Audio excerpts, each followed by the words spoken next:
All right, so let me give you some tools to try to help you as you go through your process of learning and growing and creating what you want to achieve. There's a few different shortcuts that I've learned. I think they're really, really effective. Now, when I say shortcuts, I don't mean they're going to make you're going to like cheat a system. It's just that these will help you be able to think quicker and more efficiently so you can get to what you want to achieve sooner than later. The first tool or shortcut is sketching. A lot of people might not feel comfortable drawing, and some disciplines don't make sense for sketching, like music might not make sense for sketching, but it might.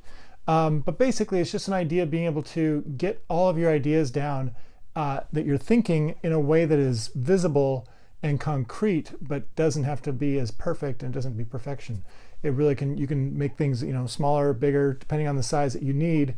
Sometimes I'll draw something that's like a tiny thumbnail, and then I'll blow that thumbnail out into other parts that I'm also still sketching, because it's still a loose, rough thing that allows me to be able to see what I'm thinking in the real world, and it lets me process it in a different way, and it lets me move quickly between ideas based on what I'm experiencing through that sketch. So highly recommend getting a sketchbook, 11 by 14. When it's open, also when you're sketching, the ideas on each side of the sketches can start to inform each other. The next tool is studies.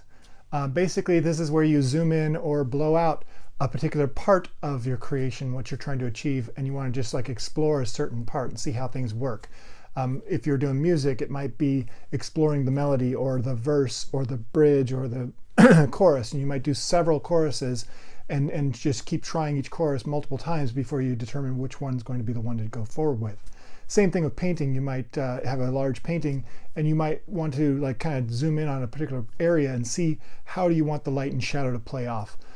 There's a famous painting, Guernica, I apologize for the pronunciation, that Picasso did. That's this huge painting you can see in the Reina Sofia in Madrid, and you can also see several different studies where he tried different variations of some of the characters that are in his painting before he finished and made his masterpiece. The next tool are sticky notes. I've mentioned them a couple of times throughout these videos because they have so much value. They really help with collaboration and seeing other people's ideas.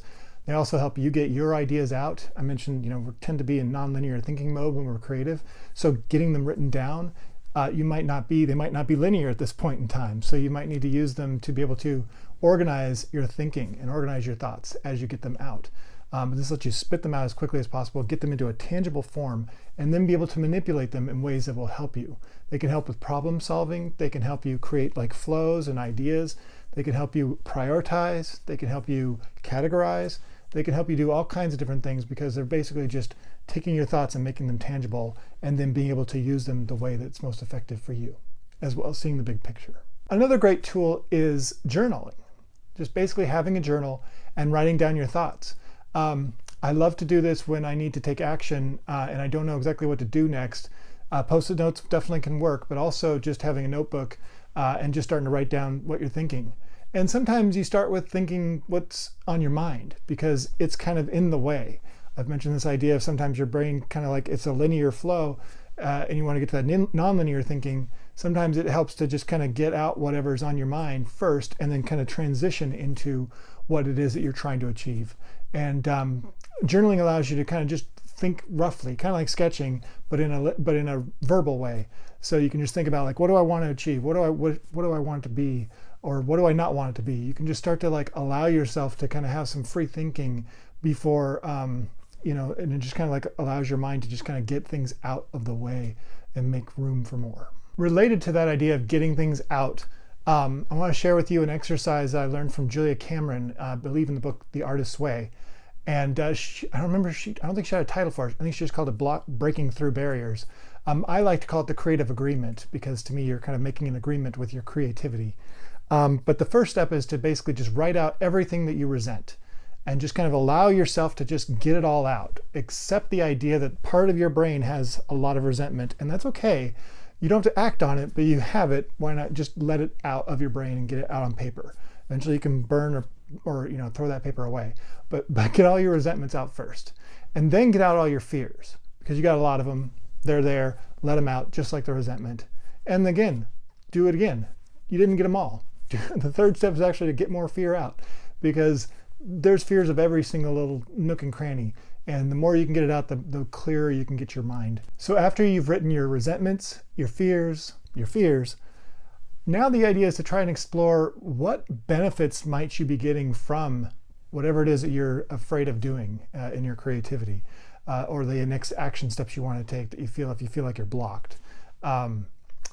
And see if there's any kind of payoff, like staying comfortable in your comfort zone. That's a nice place to be. And I don't want to take any chances, or I don't want to expose myself and put myself out there and possibly fail. Or those kinds of ideas. What could possibly be hidden behind your barriers? And then the fifth one is just really just to sign it and date it and just say, okay, creative agreement, or okay, creative force. I'll take care of the quantity, you take care of the quality, and then just sign it and date it. And just let it go. You can burn it, you can rip it up, you can throw it away, you can keep it. This idea of signing and kind of saying, I'll take care of the quantity, you take care of the quality, is really just kind of letting go of feeling like you have to be perfect or creative, or that you're doing it all yourself. And in fact, there's new research that shows that the first 4 parts of the creative agreement, that I've called it, aren't actually necessary compared to that 5th step of just allowing yourself to release the full responsibility or the burden of being perfect or creative, and allowing the nonlinear thinking or God or whatever you believe to be a partner with you as you go forward. I still think it's valuable to do the first 4 steps at least once or twice, because they're I think you have that stuff in you, and it's great to get it out. But if you're in a hurry, you can just do the 5th step and move on. The last tool I want to share is your tool. What process or what creative endeavor do you want to do? What tools will be required for you to be able to achieve those? And the point is, learn those tools. Take the time to just to get proficient with the tool or instrument, so you're able to use it the way that you need to for your creativity. And there's a balancing act here, because you could spend years trying to master the piano and never have any creative idea and never get anywhere because you've just been doing drills, or you bored yourself to death with those drills and you gave up because it was so boring. So try to find ways to learn the tools that you need to learn in ways that are fun, but focus on just learning the tool. So the exercise is all about getting better at learning the tool as opposed to doing anything else.